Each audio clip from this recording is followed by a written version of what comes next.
जरा इसके बारे में देखो, पोटेशियम डाइक्रोमेट, इसको मिटाते हैं।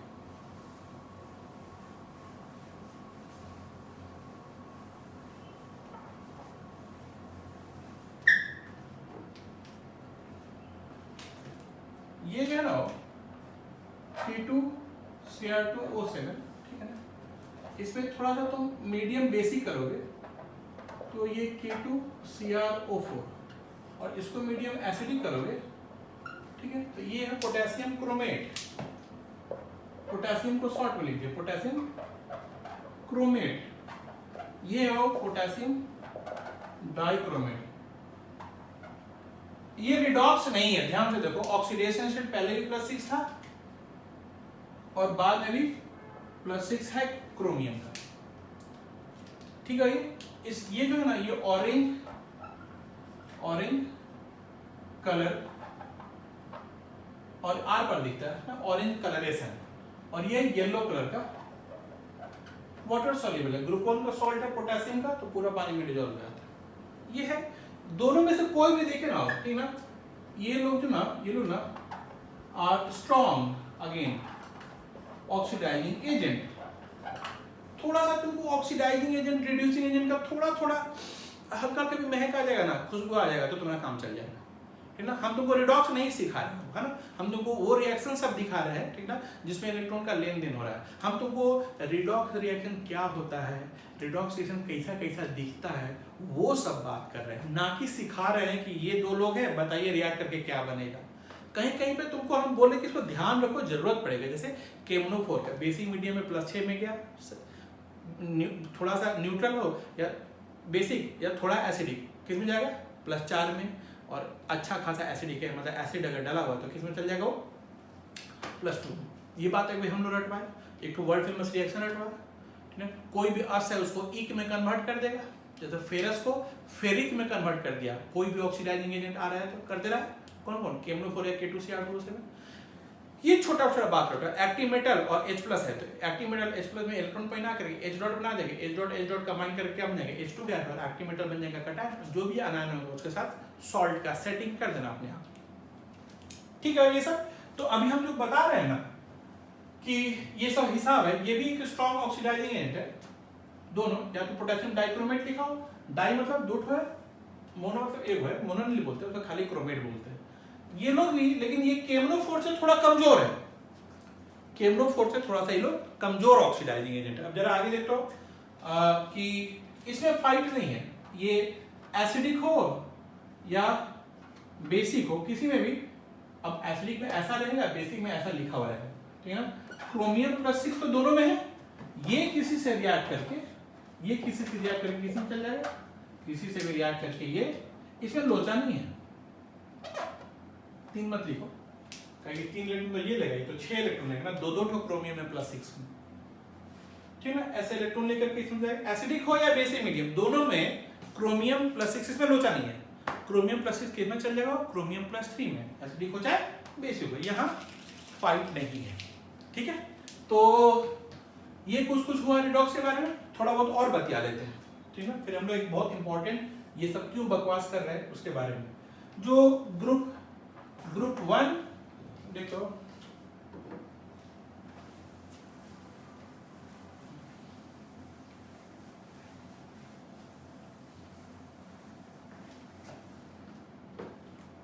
हम लोग जितना रिएक्शन कर रहे हैं ना, हम लोग जितना रिएक्शन कर रहे हैं वो सारा जनरली वाटर में ही होगा, पानी में ही होगा।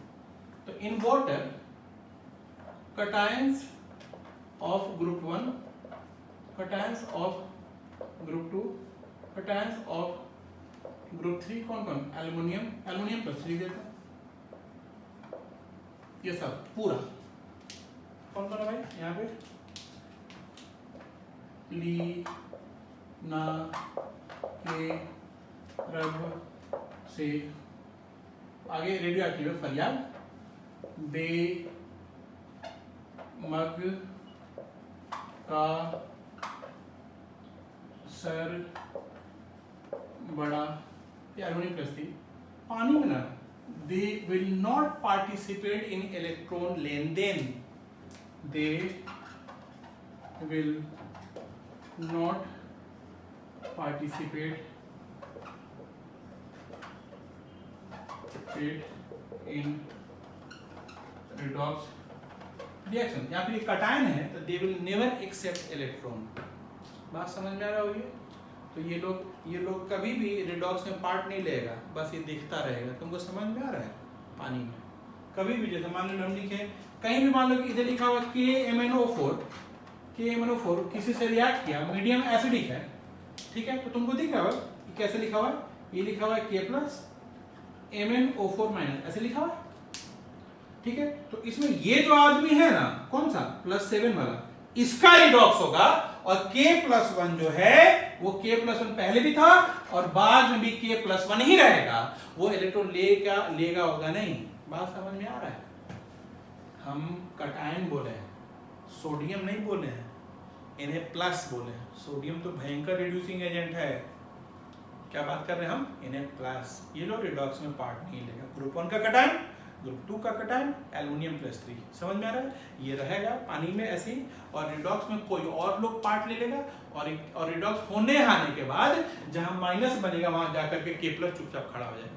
रिडॉक्स में पार्ट नहीं लेने वाला है। तो रिडॉक्स में हम लोग इतना ही रखते हैं, ठीक है।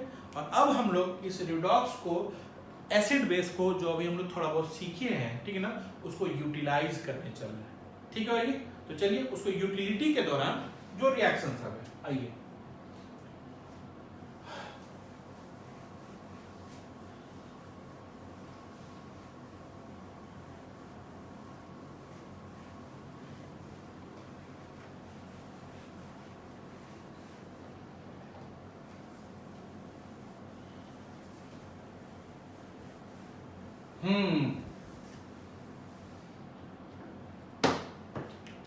तो अब ऐसा है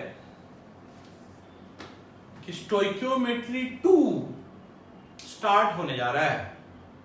फलनवा ई इतना तो ढेकनवा कितना, यही कहानी हम लोग करने जा रहे हैं। क्या ढेकनवा इतना चाहिए तो फलनवा कितना डलेगा। तो ये एक अलग तरह का, मतलब तो तुम मोल कॉन्सेप्ट पढ़ा था ना वो, इसके पहले स्टोइकियोमेट्री 1 क्या था? मोल का कॉन्सेप्ट, मोल कॉन्सेप्ट, कुछ खास कॉन्सेप्ट था नहीं, फिर भी ये इक्विवेलेंट कॉन्सेप्ट है। इक्विवेलेंट कॉन्सेप्ट का मतलब क्या हुआ वो हम बताने जा रहे हैं अब, ठीक है। बहुत अच्छे से सुनना, ठीक है, क्योंकि अगर तुमको ये चीज कब्जा में आ गया ना, जो अभी चलने जा रहा है, तो तुम ना और रिएक्शन करने में ना, स्पेशली रिडॉक्स, तो बहुत फास्ट हो जाओगे, ठीक है। फलाना इतना तो ढेकनवा इतना, तुरंत बता दोगे। कई बार तो तुमको कैलकुलेशन का जरूरत ही नहीं पड़ेगा, वहीं पे बता दोगे, फ्रैक्शन में बता दोगे, ये रहा आंसर। लास्ट में जब ये चैप्टर खत्म हो जाएगा, स्टोइकियोमेट्री 2 या इक्विवेलेंट कॉन्सेप्ट, लास्ट में ना तुम्हारा ये हालत हो जाना चाहिए। लास्ट मतलब जब तुम रिएक्शन सीख चुके रहोगे, एक राउंड अभी चलेगा और एक राउंड जब इनऑर्गेनिक पूरा खत्म हो जाएगा, सारा रिएक्शन सिखा चुके होंगे, तो हम फिर से टाइट्रेशन वाला पार्ट करेंगे। एक बार हम लोग टाइट्रेशन अभी सिखाएंगे और एक बार दोबारा सिखाते हैं, 2 बार सिखाएंगे, है ना। तो जब टाइट्रेशन जब लास्ट में कर रहे होंगे ना, मतलब कि तो उस समय ना क्वेश्चन पढ़े और कैलकुलेटर पे लेके क्वेश्चन पढ़े, कैलकुलेटर पे लिए और ये आंसर आएगा, फिर देख लेते हैं आंसर सही। कैलकुलेटर पे ही आंसर आ जाएगा, ठीक है। ये स्पीड तुमको इस कॉन्सेप्ट से आने वाला है, जो अभी हम लोग स्टार्ट करने वाले हैं, ठीक है ना। ये है इक्विवेलेंट कॉन्सेप्ट, जिसके बारे में धीरे धीरे करके हम तुमको बताना स्टार्ट कर रहे हैं, ठीक है। और देखो तो जरा क्या कर रहे हैं हम तुमको ये बताने वाले हैं कि number of equivalent is equal to n factor, something n factor एक आएगा, n factor into moles, number of moles. एक n फैक्टर होगा जो मोल्स में मल्टीप्लाइड होगा, ठीक है। तो n फैक्टर हम लोग निकालने जा रहे हैं, होता क्या है n फैक्टर, सब बात समझने जा रहे हैं। एक बार के लिए जरा सा n फैक्टर को के बारे में समझते हैं कि नंबर ऑफ इक्विवेलेंट जब हम बोले ना, तो इक्विवेलेंट का मतलब क्या होगा, क्या समझा तुम इक्विवेलेंट का मतलब? इक्वल नहीं होता है ना। इक्विवेलेंट हुआ किसी कॉन्टेक्स्ट बेस पे इक्वल, कॉन्टेक्स्ट बेस पे इक्वल, तुम समझे। जैसे मान लो कि एक बार तुम बैठता है तो मान लो कि तुम 10 ठो गुलाब जामुन खा जाते हो एक बार बैठे, ए वन सिटिंग में। 10 से ज़्यादा नहीं खाता, 10 से कम भी नहीं खाता। एक डेटा है, तुम 10 गुलाब जामुन वन सिटिंग में खा जाते हो। और ये हो गया। अब हम मेरा ना बाबू, हम वन सिटिंग में ना, एक सिटिंग में हम खा जाते हैं 40 गुलाब जामुन, ठीक है, 40 गुलाब जामुन खा जाते हैं। ये बात मान लो किसी को थोड़ा बहुत को पता है कि तुम्हारा भी मेरा भी डेटा पता है, हमको एक दूसरे का नहीं पता है हम लोगों को। फिर एक मान लो कि एक मेला वाला है, उस मेला में गुलाब जामुन ईटिंग कंपटीशन चल रहा है मान लो, ठीक है, तो हम दोनों आमने सामने आ गए लग बाई चांस, वो बगल वाला को तो पता है, तो वो देख के तुमको क्या बोल रहा है कि अबे मतलब तुम गुलाब जामुन कंपटीशन जिससे लगा रखा है उसके बारे में बताते हैं कि तुम्हारे जैसा जब 4 ठो आएगा ना, तुम 10 खाता था, हम 40 खाते थे, क्या बोल रहा है तुमको, तुम्हारे जैसा ऐसा जब 4 ठो आएगा तो मेरे हम एगो है, तुम्हारे जैसा ऐसा जब 4 हो आएगा तो मेरे इक्वल है हम लोग नहीं ना, इक्विवेलेंट वर्ड कॉन्टेक्स्ट बेस्ड है। तुम 10 गुलाब जामुन खाता है, हम 40 खाते हैं, ये बात उसको पता था, हम दोनों को नहीं पता है। हम दोनों गुलाब जामुन ईटिंग कंपटीशन में बैठे, वो क्या बोला तुमको कि तुम्हारे जैसे ऐसा 4 को आएगा ना तब मेरे इक्विवेलेंट हो पाएगा। इक्विवेलेंट का मतलब समझ में आ रहा है, ठीक ना, और ये बहुत मस्त है तरीका इक्विवेलेंट वाला बात, बिल्कुल सही बोला। तुम्हारे जैसे ऐसा 4 को आएगा तो हो गया 40 ठो गुलाब जामुन एक सिटिंग में, और हम तो 40 ही खाते, इक्विवेलेंट हो गया। इसी बात को समझो, एकदम वही बात को तुमको यहां बताने वाले, ठीक है, जरा देखो तो हम ना खूब सारा यहाँ पे NaOH एक्वस है, खूब सारा NaOH एक्वस है, ढेर सारा, ठीक है, बीकर बनाए थे,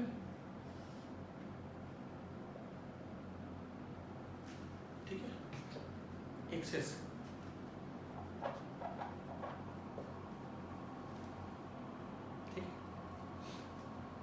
इसमें आओ हम H3PO4 इसमें डालने जा रहे हैं। इसमें क्या डालें, एक ठो H3PO4 ऐसे डालने जा रहे हैं, एक ठो, ठीक है, ध्यान से सुनना। ये H3PO4 ना हो, तुमको H3PO4 के बारे में पता है, H3PO4 के बारे में पता है ऐसा, और एक्सेस NaOH है, बहुत सारा है, ठीक है। तो H3PO4 एसिड है और ये बेस है, एक दूसरे का दुश्मन, दोनों मिला और एक दूसरे को बर्बाद कर दिया, ना तो एसिड रहा ना तो बेस रहा, सॉल्ट पानी बन जाएगा। तो इसमें वो ढेर सारा NaOH है, ठीक है ना, खूब सारा, मान लो इधर बनाए थे NaOH सबको, इधर मान लो NaOH सब है ऐसे, NaOH ढेर सारा ऐसे बिंदी बनाए थे, तुमको बात दिख रहा होगा Na प्लस अलग OH माइनस अलग, सही बात है, वो भी अभी जरा NaOH मान के बात करो तो सही। अभी ऐसे ढेर सारा NaOH मान लो एक तरफ बना दिया, ढेर सारा,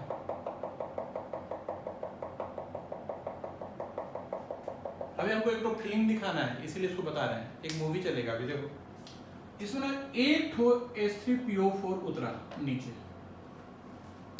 एक ठो H3PO4 उतरा एसिड, ठीक है, तो जब ढेर सारा NaOH सब है, मान लो ना कि उधर है थोड़ा सा, उधर है मान लो सब, इधर नहीं है, एक बार मान लो, कहानी दिखाने के लिए H3PO4 उतरा एसिड है और इधर NaOH है। NaOH देखा, NaOH सब देखा कि अबे दुश्मन आ गया, तो सब खड़ा हुआ तलवार लेकर के, है ना, NaOH तलवार लेके खड़ा हुआ ऐसे ऐसे, और बोला का एगो, कह भाई तो एगो आया है, इसको तो हम ऐसे ही उड़ा देंगे, है ना, और तलवार लेके आगे बढ़ने लगा। उसके पीछे पीछे और भी था सब NaOH, लेकिन वो एगो सबसे आगे चल रहा था, एगो NaOH दौड़ते हुए गया, तो H3PO4 जो है ना, H3PO4 इधर से H3PO4 भी दौड़ा, और खट से क्या हुआ ना कि जैसे ही NaOH पास आया ना, H3PO4 में से खट खट खट 3 ठो H प्लस आयन निकल गया। ठीक है, तो जो OH माइनस आ रहा था वो बका के अभी ये होता है 3 वो जैसा हो गया। नहीं समझा? यहां से H प्लस आयन, फिर H प्लस आयन, एक और H प्लस आयन, 3 ठो H प्लस आयन दे दिया। वन टाइम में नहीं देता है, लेकिन ढेर सारा NaOH से तुम बोल सकते हैं। तो ये क्या किया ना हो कि एक ठो H3PO4,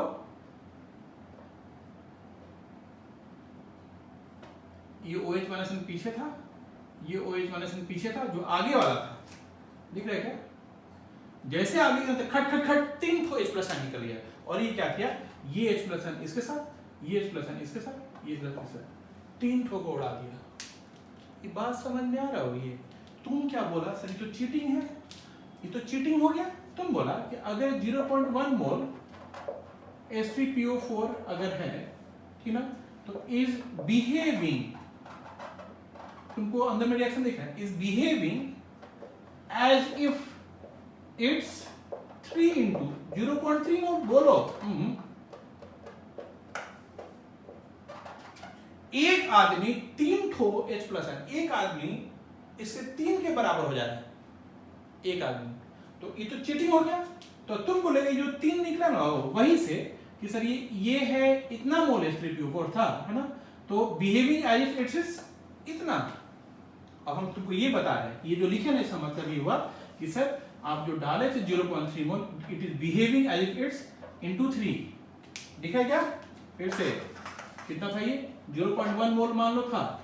ठीक है, तुम क्या बोला सर, तो चीटिंग है। these people are behaving as if it's into 3। ये है नंबर ऑफ इक्विवेलेंट। बोलिए, ये नंबर ऑफ इक्विवेलेंट है इसका, ठीक है ना। और हम तुमको पहले ही से प्रोडक्ट दे रखे थे, अभी प्रोडक्ट हम पहले से बना रखे थे। तुम क्लेम करता कि सर तीनों एक्सप्रेशन क्या निकल गया, तो बारी बारी से होता था। हम पहले से प्रोडक्ट दे रखे थे, तुमको पहले से पता है कि तीनों एक्सप्रेशन उड़ चुका है इसका। हम नहीं दिए थे, गलती से छूट गया था। हम ये डाले और ये हम दे रखे थे पहले से। तब बोलेंगे H3PO4 घुसा, NaOH एगो उठा, क्या बोले एगो आया है, तो हम ही उड़ा देंगे। आगे दौड़ा तो उसमें से खट खट खट 3 H प्लस निकल गई और 3 OH माइनस हमको उड़ा दिया। कैसे पता लगा 3 H प्लस निकलेगा? इसको देखकर कैसे पता लगा? बोल Na प्लस अलग कर दो, Na प्लस अलग कर दो, कर दिया। क्या मिला यहाँ से? PO4 minus 3। इसमें इससे ये बनने में कितना H प्लस इसका निकल गया? बोले 3, and that's why 3 H plus निकला। अबे प्रोडक्ट दिया हुआ रहेगा, तब तुम बताओगे कि तीनों H प्लस निकला उसका। हम गलती से प्रोडक्ट छोड़ दिए थे अभी रिएक्शन के दौरान, ठीक है। तो 3 H प्लस। अब तुम ये बोला कि यही है number of equivalent, and this 3 is n factor of H3PO4 in this reaction। ये बात समझा तुम? नहीं, जरा बताओ तो फिर से। NaOH है, एक्सेस है, क्या कुछ NaOH लिखा, एक्सेस नहीं है और लिखे हम H3PO4 और हम पहले से प्रोडक्ट दे दिए। क्या लिखे? प्रोडक्ट में लिखे हैं Na2HPO4 प्लस वाटर, हम प्रोडक्ट दे दिए हैं। ठीक, बताइए तो क्या है इसका n फैक्टर?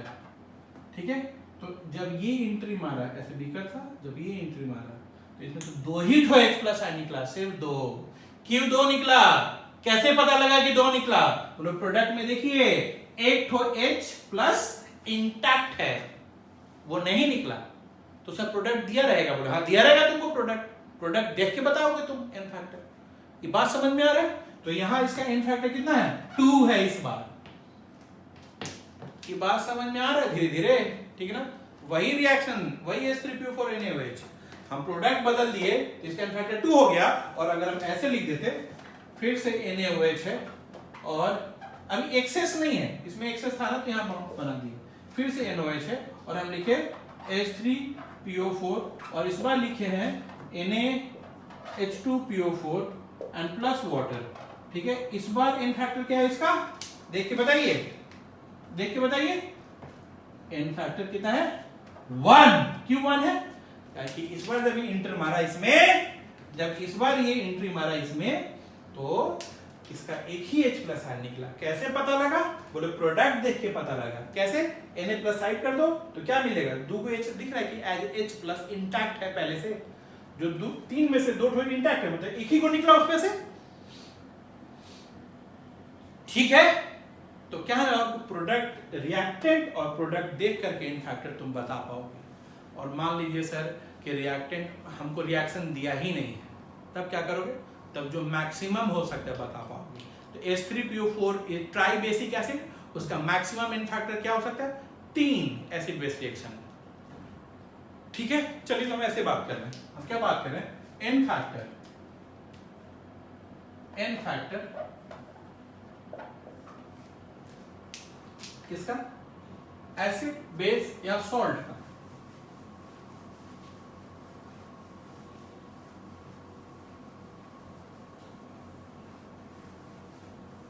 एसिड बेस या सॉल्ट का कोई ऐसा रिएक्शन हुआ है तो उसका एन फैक्टर। डेफिनेशन देखना हो, डेफिनेशन पे चिपकना है ना, डेफिनेशन पे चिपकना है।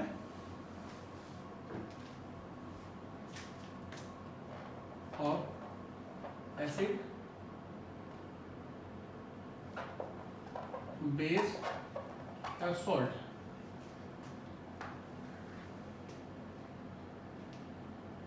ठीक है, डेफिनेशन पे चिपकना है। क्या लिख रहे हो? हम लोग लिख रहे हैं एन फैक्टर कैसे निकालोगे?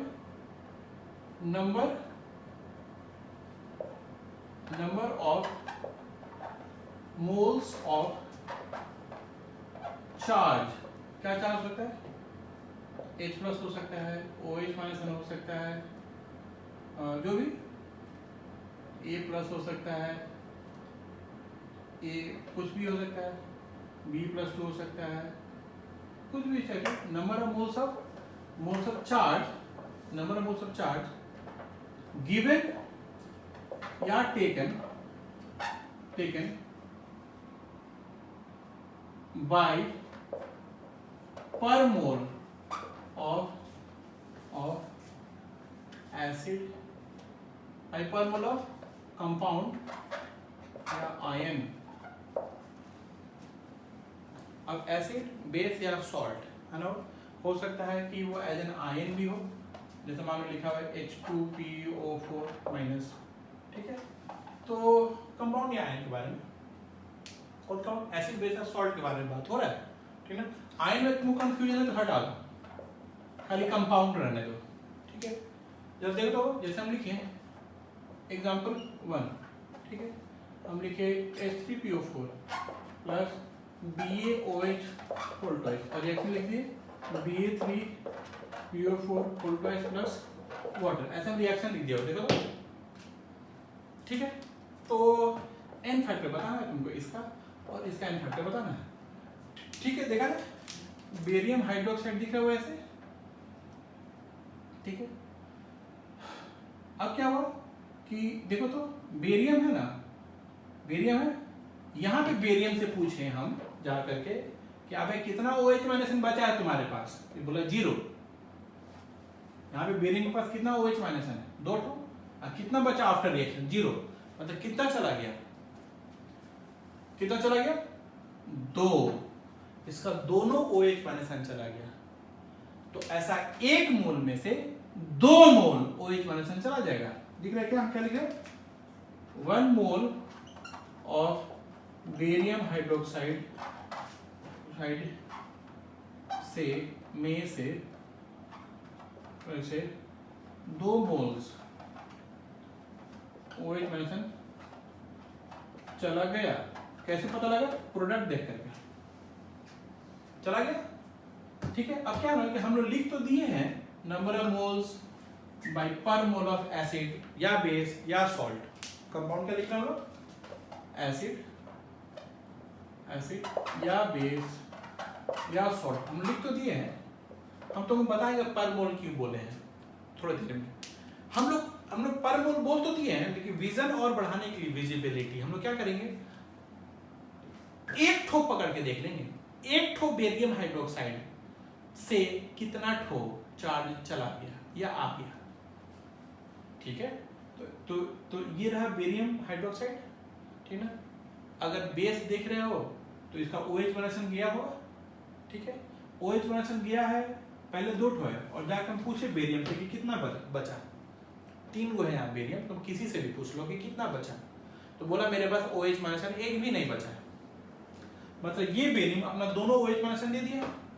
तो हम लोग क्या ना पर मोल, ये तो डेफिनेशन है और सही है ये, हम लोग लेकिन क्या करेंगे, थोड़ा सा उसमें गड़बड़ी करेंगे, उससे विजन बढ़ जाएगा। क्या हम पर बेस एक ठो बेस से पूछेंगे, हाँ, या एक एसिड से पूछेंगे, या एक ठो सॉल्ट से पूछेंगे कि उसका कितना चार्ज चला गया या कितना चार्ज आ गया, ठीक है। तो कितना चार्ज है, 2 मोल, जैसे एक ठो अभी लिखते हैं, एक ठो बेरियम हाइड्रोक्साइड से कितना 2 ठो OH माइनस चला गया, ये दिख गया सबको पहले, कैसे दिखा, प्रोडक्ट साइड में देखो एक भी OH माइनस नहीं है, ठीक है, तो 1 मोल से 2 मोल चला जाएगा, वही डेफिनेशन था, तो इसका इनफैक्ट कितना हो 2 चला गया। यहाँ देखो ये एक एसिड है वो ये एसिड, तो इसे H+ चला गया होगा, ठीक है, कैसे पता लगा, इतना पार्ट को उधर खोजो, ये रहा, इससे पूछे हम कहे कितना H बचा तुम्हारे पास, बोले एक भी नहीं, एक भी H है क्या इसके पास, यहाँ पे नहीं है, इसका मतलब ये अपना तीनों H+ दे चुका है, तो इसका एन फैक्टर क्या हो जाएगा 3, इसका एन फैक्टर 2। एक बात समझ में आ रहा है, तो इन जनरल बता सकता है कि एसिड जितना H+ दे दिया वो उसका एन फैक्टर हो जाएगा, एक आदमी जितना H+ दे दिया, एक ठो एसिड जितना ठो H+ दे दिया उसका एन फैक्टर, एक ठो बेस जितना ठो OH माइनस दे दिया उसका एन फैक्टर हो जाएगा, ठीक है। कोई बेस ऐसा होता है वो H+ ले लेता है, इसलिए हम बोले कि जितना H+ लेन देन पर आदमी जितना H+ दिया या लिया वो तुमको चेक करना पड़ेगा, वही उसका एन फैक्टर होगा। ये पक्का समझ में आ गया तुमको। हम ये पर मोल क्यों लिखे ना वो एक बार बताते हैं तुमको, ठीक है, हम वो बताना चाह रहे हैं, जरा देखो तो कि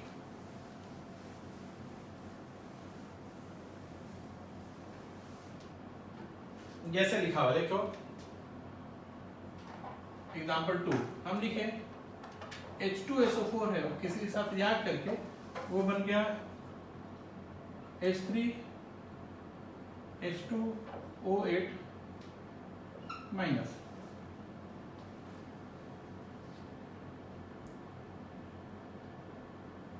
ठीक है क्या, ऐसा किसी से याद करके ये चीज ये बन गया, ठीक है। तो इसका इन फैक्टर बताना है, तो इस तरह में तुमको देखना पड़ेगा, तो बड़ा अजीब तरह का कुछ बन गया। इतना जरूर समझ में आ रहा है कि 2 ठो सल्फर है, तो हम लोग क्या किए, हम लोग H2SO4 और H2SO4 का जोड़ा लगा दिए, ये कैसा दिख रहा है, ये दिख रहा है H4H2O8, तो 2 लोग मिल करके ना एक ठो H+ दिया होगा, और इसमें से एक ठो H+ अगर हटा दें, एक ठो H+ हटा दें, क्या बनेगा H3H2O8 प्लस तो माइनस, तो 2 लोग मिल करके एक H+ दिया, और डेफिनेशन क्या है भाई, पर हम लोग मोल पे हम लोग एक आदमी का पता करें ना, तो 2 लोग मिल करके एक H+ दिया है, 2 ठो H2SO4 मिल करके एक H+ दिया है, कैसे पता लगा, जोड़ा लगा लो, जोड़ा लगाएंगे कैसे पता लगा, बोला इसको देखकर पता लगा, ठीक है। तो कितना H+ दिया है 2 लोग मिलकर के, एक और, तो एक आदमी कितना देगा, हाफ। अब तुम बता, एक ठो H2SO4 आधा H+ होता है क्या, आधा ऐसे आधा ऐसे काट दिए, ये रहा आधा H+ होता है क्या, नहीं, इसीलिए डेफिनेशन में क्या लिखा हुआ है, मोल, आधा मोल तो होता है, आधा मोल तो इंटीजर है, अबे हाँ आधा मोल तो होगा, समझ में आ रहा है, इसलिए हम लोग अपना भाषा में क्या करेंगे, एगो के लिए निकाल देंगे, ठीक है भाई, एक ठो H2SO4 आधा ठो H+ दिया है, ऐसा हम लोग बोल देंगे अपना भाषा में। लेकिन कोई पूछेगा ये आधा ठो होता क्या है, तो हम बोल देंगे नहीं, ये आधा मोल है, 1 मोल H2SO4 आधा मोल H+ दिया, एंड दैट्स व्हाई मोल, ये एप्रोप्रिएट है मोल लिखना है, लेकिन हम लोग किस पे काम कर देंगे, एक ठो पे कर देंगे, तो एक तो H2 से ऊपर कितना दिया, आधा तो H+n दिया, और आधा आ गया वहां से नंबर आएगा, n फैक्टर नंबर आएगा। बात समझ में आ रहा है? n factor will be a number, वो फ्रैक्शन में भी आ सकता है, देख लो यहाँ पे इंटीगर भी आ सकता है, फ्रैक्शन भी आ सकता है, ठीक है, नेगेटिव नहीं आएगा, वो तो है ही है। चलिए फिर से देखो, तो जैसे मान लो इसी तरह से हम बोले, मान लो कि ऐसा ही हम कर दिए कि भाई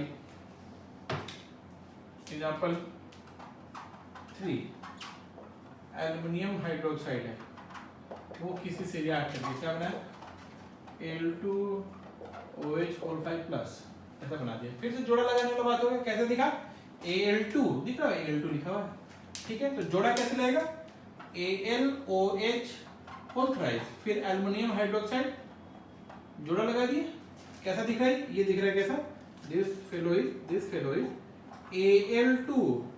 Al2OH6, और इसमें से ना एक तो OH- हटा देंगे तो क्या बनेगा, Al2OH5+ बन जाएगा वो।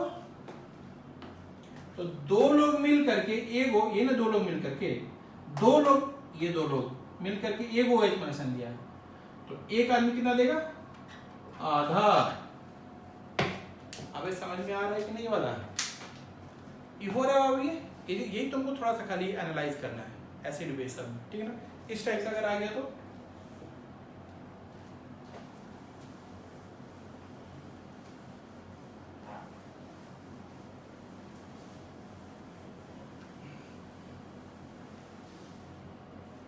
n फैक्टर निकालने से फायदा तो है, जैसे अभी हमने लिखे थे ना कि H3PO4 plus BaOH gives Ba3 plus water. अगर तुम्हें n फैक्टर निकाल दिया, दिख गया था ना, ये 3 तो ऐसे लिखा है और तीनों यहाँ पे नहीं है, किसी भी से पूछ लो, ऐसा 2-2 है, किसी से भी पूछ लो, ठीक है, ऐसा 2-2 है, किसी से भी पूछ लो, किसी के पास भी एक भी नहीं है, जब दोनों के पास नहीं है तो एक के पास भी नहीं है, ठीक है। और इसका n फैक्टर कितना आ जाएगा, 3, इसका n फैक्टर वैसे कितना हो गया, 2। बेरियम के पास 2 OH- है, अभी बेरियम का एक भी OH- नहीं है, तीनों के पास नहीं है, तो किसी के पास भी नहीं है, तो इस एक के पास भी नहीं है, ठीक है, तो इस एक के पास 2 को था और उस एक के पास एक भी नहीं है, मतलब दोनों OH- खो बैठा। तुम मत देखना, हम लोग करेंगे क्या ना, इसका n फैक्टर यहाँ और इसका n फैक्टर यहाँ, दिख रहा है क्या, हम लोग इसको क्रिस क्रॉस कर देंगे, यहाँ लिख देंगे 2 और यहाँ लिख देंगे 3, और तीर के इधर रिएक्शन बैलेंस हो जाएगा, तीर के उधर रिएक्शन बैलेंस हो गया। रिएक्शन बैलेंस का मतलब तीर के इधर यही नंबर आएगा, इसको देख देख उधर लिख देना, ठीक है, ऐसा हम लोग करेंगे, तुमको हम बताएंगे ये क्या हुआ है। हम तुमको बताते हैं क्या हुआ, बताए, देखो तो हम लिखे थे ना H3PO4 plus BaOH whole twice, ऐसे लिखे थे,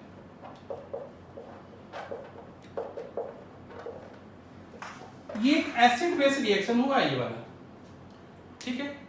तो एसिड बेस में ना ये वाला आदमी दिया है H+, कितना H+ दिया है, 3 H+ दिया, और ये वाला आदमी दिया है OH- कितना, 2 ठो, ये वाला आदमी दिया है 2 ठो OH- और ये वाला आदमी दिया है 3 ठो H+, और रिएक्शन क्या हुआ, रिएक्शन है H+ और OH- टू फॉर्म वाटर, ये हुआ एक्चुअल में रिएक्शन पानी बनने के लिए, ठीक है। तो कैसे सेटिंग बैठेगा 3 और 2 का, यहाँ पे तो 1:1 है, अब ये दिख रहा है कि नहीं तुमको, तो हम लोग क्या किए, हम ऐसा ऐसा ले लिए 2 ठो, तो 6 H+ देगा, और ऐसा ऐसा ले लिए 3 ठो, तो 6 OH- देगा, तो 6 और 6 रिएक्ट करेंगे। तुम देख रहे क्या सेटिंग किया गया है चार्ज वाला, ठीक है। तो ऐसे ही सेटिंग कर दिए क्या, कि यहाँ 2 लगा दिए, दिख रहा है वो 2, यहाँ 3 लग गया, ये 3, तो सेटिंग है कि ये भी 6 हो जाए, ये भी 6 हो जाए, सो दैट ये वाटर बन जाए 6, ठीक है। तो ये n फैक्टर का शुरुआत है, ठीक है। हम लोग n फैक्टर फिर अगले क्लास में भी कंटिन्यू रखेंगे, ठीक है।